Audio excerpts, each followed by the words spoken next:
পরম্পরা ভাবে আমি যদি না পেতাম, আমি আজ এই সময়ে দাঁড়িয়ে আমি এই জায়গায় নিজেকে প্রতিষ্ঠিত করতে পারতাম না। যেহেতু আমি সাজানো সংসার পেয়েছি। আমার বাবা, আমার ঠাকুরদাদা, আমার বাবার ঠাকুরদাদা, এক এক করে চলছে, এক এক পর এক জেনারেশন চলছে, এবং তাদের যে পুঁথি, তাদের যে বিভিন্ন যে দস্তাবেজই বলবো, কারণ এইটা খুব সামলে রেখেছে আমার বাবা। তার জন্য এই দস্তাবেজগুলো আমাকে সমৃদ্ধ করেছে, আমাকে নতুন নতুন চিন্তা ভাবনা করতে অনেক বেশি সাহায্য করেছে। আদারওয়াইজ অ্যাস্ট্রোলজিক্যালি এই 27 বছর, আর তার আগেও 3-4-5 বছর আমি অ্যাস্ট্রোলজি শিখেছি, মানে 32 বছর যে অ্যাস্ট্রোলজি করছি। একটা 32 বছরে এই মনের গভীরে ঢোকা খুব চাপ। একদম সত্যি তাই, মানে একটা রক্তের সঙ্গে মনে হয় মিশে গেছে অ্যাস্ট্রোলজি, এটাই সত্যি। আমরা আলোচনায় তো ফিরবই। তখন আমাদের আজকের যে আলোচনাটি রেখেছে গুরুত্বপূর্ণ একটি আলোচনা, যেটা হলো বিবাহ, এবং তার সঙ্গে তো এডুকেশন একটা অঙ্গাঙ্গিভাবে যুক্ত। পড়াশোনা, শিক্ষা, তারপরে তো আমাদের বৈবাহিক জীবন, চাকরির পরে তো আমরা বিবাহে বাধা হই। তা আমরা সেই বিষয়ে আজকে জানবো অবশ্যই। তারপর সেই স্পেশালিস্টকে কিন্তু আমরা সঙ্গে পেয়েছি। নমস্কার, কে আছেন সঙ্গে? হ্যাঁ, আমি। কোথা থেকে বলছেন দিদি ভাই? হুগলি থেকে। কে বলছেন? কার বিষয়ে জানবেন? আমার ছেলের বিষয়ে। ছেলের নাম, জন্ম তারিখ, সময়, জন্মস্থান। সৌমেন খাড়া।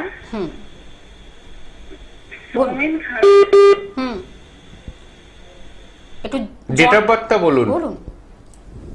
14 জুন 1988। 14 জুন 1988। 88। টাইমিংটা বলুন, জন্ম সময়। সকাল 5টা 5 মিনিট। সকাল 5টা 5 মিনিট। জন্মস্থান কোথায়? হুগলিতে। আচ্ছা, সৌমেনের বৃষ রাশি, মিথুন লগ্ন, লগ্ন সাপেক্ষে যে জন্মছক পাচ্ছি, সপ্তমে বসে রয়েছে শনি। বিবাহ সংক্রান্ত প্রশ্ন এবং অর্থনৈতিক অবস্থা খুব একটা ভালো যাচ্ছে না। এই দুটো প্রধান প্রশ্ন আপনার মনের মধ্যে চলছে, যার জন্য আপনি আমাকে ফোন করেছেন। ঠিক বলছি অনির্বাণ? নিশ্চয়ই। পারিবারিক অশান্তিও তো হচ্ছে। আমি কি বললাম? দুটো পার্ট মেন। এক, অবশ্যই যেটা নিয়ে আপনি খুব দুশ্চিন্তাগ্রস্ত, বিবাহিত জীবন। হ্যাঁ, হ্যালো, একটু গলা উঁচু করে বলুন, একটু জোরে বলুন। দেখুন, আপনি যখন হ্যাঁ বলবেন তখনই সে কিন্তু গলা বাজিয়ে বলতে পারবে আমার কথাটি মিলে গেছে, তাই তো? বিবাহিত জীবন খুব খুব মারাত্মকভাবে ডিস্টার্ব রয়েছে আপনার ছেলের জন্মছকে। রাহু মঙ্গল একসাথে বসে রয়েছে এবং সপ্তমে শনি বসে রয়েছে। বিবাহিত জীবন নিয়ে মেন নেগেটিভিটি, তার সাথে সাথে অর্থনৈতিক অবস্থানও খুব একটা ভালো যাচ্ছে না আপনার ছেলের। ঠিক বলছে না ভুল বললো অনির্বাণে? এইটা বলুন শুধু।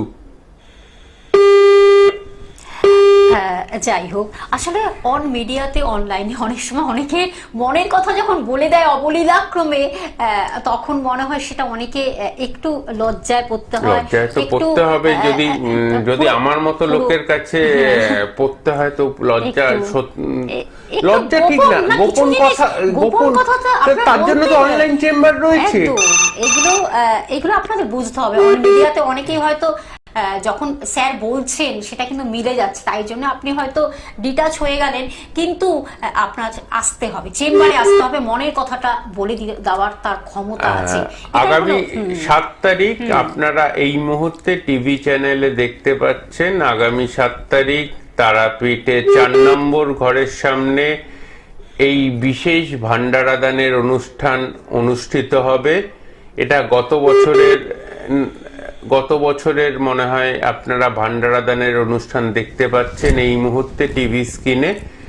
তো যদি আপনারা তারাপীঠে উপস্থিত থেকে বিশেষ পুজো পাঠ এবং হোমযজ্ঞের অনুষ্ঠানে নিজেরা উপস্থিত থাকতে চান, 6 তারিখের বিকেল 3টের মধ্যে তারাপীঠে উপস্থিত হয়ে যাবেন এবং 7 তারিখ সকাল 11 ঘটিকা থেকে 4 নম্বর ঘরের সামনে বিশেষ ভান্ডারাদানের অনুষ্ঠান অনুষ্ঠিত হবে। তো প্রত্যেকের উপস্থিতি কামনা করি। যারা যারা যোগাযোগ করতে চান, যারা মাঙ্গলিক দোষ, কালসর্প দোষ এবং তার সাথে সাথে বিশেষ করে যদি নেগেটিভ গ্রহদোষ খণ্ডন করাতে চান, তারা কিন্তু যোগাযোগ করে নিতে পারেন। একদম। আরেকজন বন্ধু রয়েছেন, নমস্কার, কে আছেন সঙ্গে? নমস্কার, আমি পায়েল ব্যানার্জি বলছি। আচ্ছা পায়েল, কোথা থেকে বলছেন? আমি পানিহাটি থেকে বলছি। কার বিষয়ে জানবেন? আমার নিজের বিষয় বলুন জানবো। তাহলে, আপনার জন্ম তারিখ, সময়, জন্মস্থান।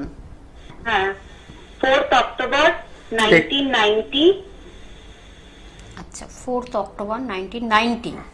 হ্যাঁ, দুপুর 12টা 5। আমার অনুষ্ঠান দেখা হয় কলকাতা। হ্যাঁ, দেখা হয় স্যার। আচ্ছা, কেমন লাগে অনুষ্ঠান সেটা একটু জিজ্ঞাসা রাখলাম। প্রেডিকশনটা ওনার খুব অ্যাকিউরেট। আমি দেখেছি যারাই ফোন করে, স্যারের প্রেডিকশনটা খুবই অ্যাকিউরেট। আর স্যারকে তো কোয়েশ্চেন করতে হয় না, স্যার নিজেই বলে দেয় যে এই বিষয় প্রশ্ন আর এই বিষয়ে আপনি জানতে চান, এটা স্যারই বলে দেয় আগে থেকে।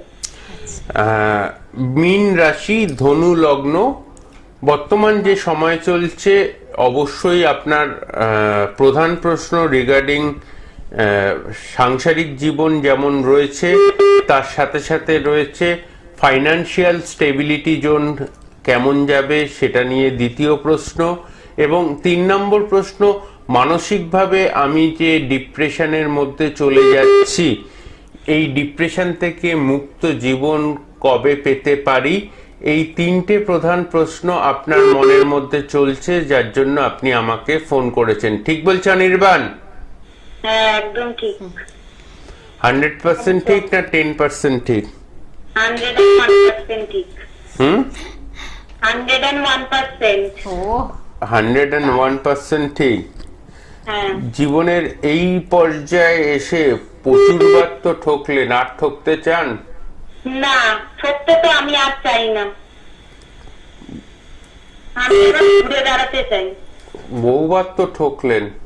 হ্যাঁ, প্রচুর।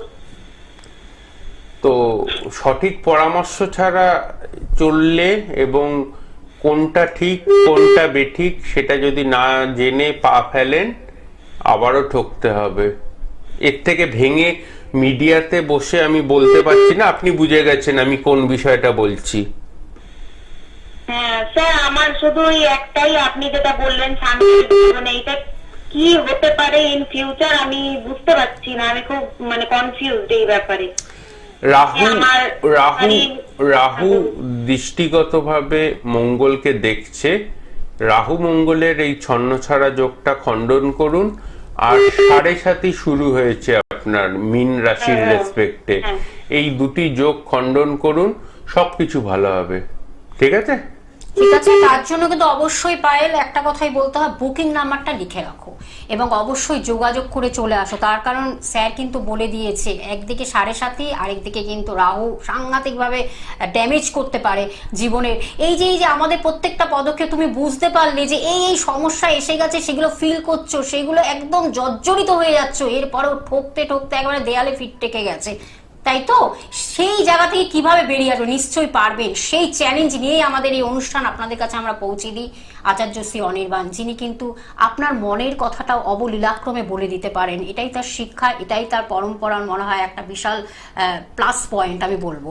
আমি একটু বলে দিচ্ছি, বুকিং নাম্বারটা 7596893900। এটি হলো বুকিং নাম্বার বা কন্ট্যাক্ট নাম্বার বা যোগাযোগ নাম্বার, যার মাধ্যমে আপনি অ্যাপয়েন্টমেন্ট করে আসতে পারছেন। বুকিং করতে হবে আগে থেকে।